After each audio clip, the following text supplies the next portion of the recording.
Budget 2026 में infrastructure पर मोदी सरकार का खासा फोकस रहा है।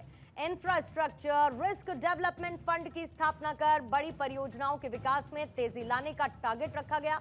इस बजट में नेशनल हाईवेज, पोर्ट्स, रेलवेज, बिजली समेत इंफ्रास्ट्रक्चर की दिशा में अब तेज काम होगा।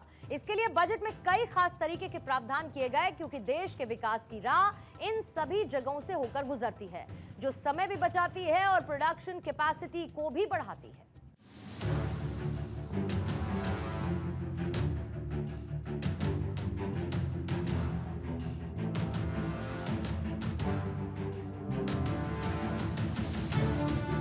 आज के बजट में देश के इंफ्रास्ट्रक्चर पर भी सरकार ने अपना फोकस बढ़ाया है। दरअसल इंफ्रास्ट्रक्चर को विकसित भारत का मुख्य आधार माना जाता है। यही वजह है कि विकसित भारत 2047 के सपने को पूरा करने की दिशा में इंफ्रास्ट्रक्चर के लिए कई प्रावधान भी किए गए हैं। वित्त मंत्री निर्मला सीतारमण ने इस क्षेत्र के लिए कई बड़े और दूरगामी प्रावधान किए हैं। बजट पेश करते हुए वित्त मंत्री निर्मला सीतारमण ने कहा कि बड़ी परियोजनाओं के विकास में तेजी लाने के लिए इंफ्रास्ट्रक्चर रिस्क डेवलपमेंट फंड की स्थापना की जाएगी। दरअसल मोदी सरकार का फोकस इंफ्रास्ट्रक्चर की मजबूती पर है। बजट में वित्त वर्ष 2026-27 के लिए पूंजीगत खर्चा बढ़ाकर 12.2 लाख करोड़ रुपए करने की घोषणा की गई है।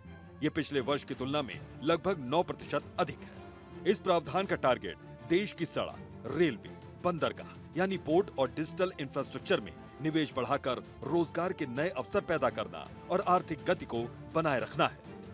India will continue to take confident steps towards Viksit Bharat, balancing ambition with inclusion. As a growing economy with expanding trade and capital needs, India must also remain deeply integrated with global markets, exporting more and attracting stable long-term investment.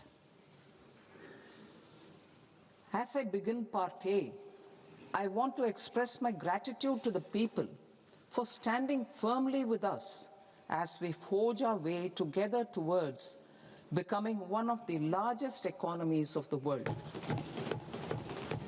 जाहिर है कि बड़े infrastructure project पर focus कर देश में विकास की रफ्तार बढ़नी तय है। रेलवे और हाई स्पीड कनेक्टिविटी को बढ़ाने का भी इस बजट में प्रावधान किया गया है। जिन 7 हाई स्पीड रेल कॉरिडोर के प्रस्तावित रूट हैं, उनके बारे में आपको बताते हैं। ये रूट है मुंबई से पुणे, इसके अलावा पुणे से हैदराबाद भी, हैदराबाद से बेंगलुरु, इसके अलावा हैदराबाद से चेन्नई का रूट, फिर चेन्नई से बेंगलुरु का रूट, दिल्ली टू वाराणसी का रूट और वाराणसी से सिलीगुड़ी का भी रूट है। वित्त मंत्री निर्मला सीतारमण का साफ कहना है कि आर्थिक विकास को गति देने के लिए बजट में राजमार्गों, बंदरगाहों, रेलवे और बिजली परियोजनाओं समेत इंफ्रास्ट्रक्चर को सशक्त प्रोत्साहन देने 7 रणनीतिक क्षेत्रों में मैन्युफैक्चरिंग को बढ़ावा देने का प्रस्ताव दिया गया है। बजट में बुलेट ट्रेन कॉरिडोर्स को विकसित करने की घोषणा की गई है। इसके अलावा डेडिकेटेड फ्राइट कॉरिडोर का भी बजट में जिक्र हुआ है। पूर्व में दानाकुनी और पश्चिम में सूरत। रेलवे के लिए कुल 2.78 लाख करोड़ का रिकॉर्ड बजट दिया गया है। 20 नए राष्ट्रीय जलमार्ग को बनाने की भी योजना इस बजट में बताई गई। इसके अलावा अगले 5 साल में माल ढुलाई को सस्ता और इको फ्रेंडली बनाने के लिए 20 नए नेशनल वाटरवेज शुरू किए जाएंगे।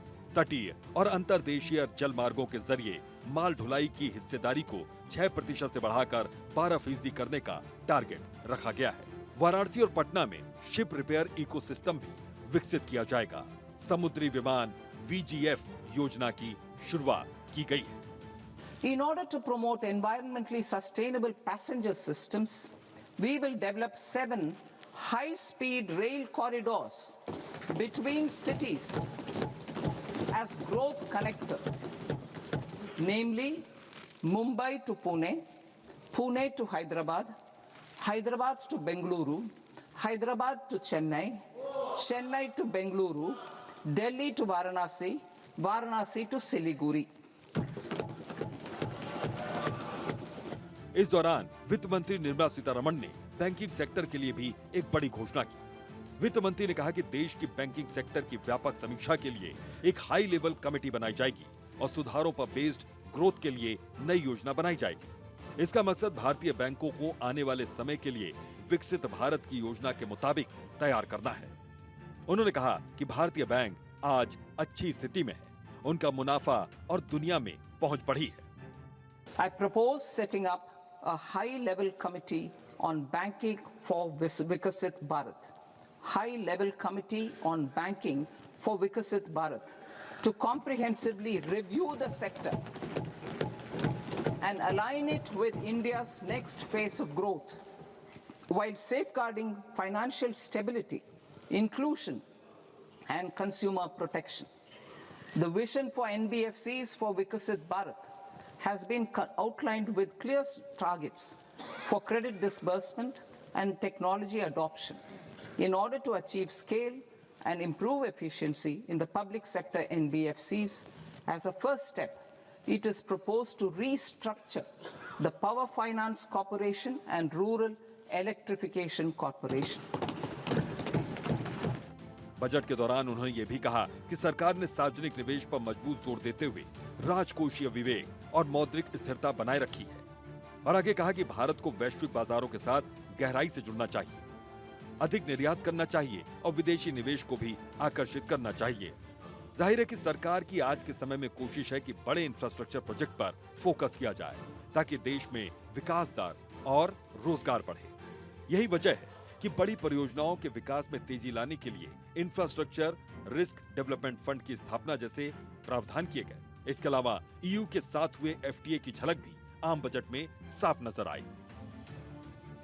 अमेरिकी टैरिफ से मचे ग्लोबल घमासान के बीच पेश हुए इस बजट में पूरा जोर एमएसएमई सेक्टर को दिया गया ताकि यूरोपीय बाजार में इसका लाभ मिल सके। वित्त मंत्री ने बजट भाषण में एमएसएमई को विकास के रास्ते का अहम साथी बताया। जाहिर है कि आज के बजट में हर वर्ग के साथ हर क्षेत्र का खास ध्यान रखा गया है। Bureau report, Bharat 24।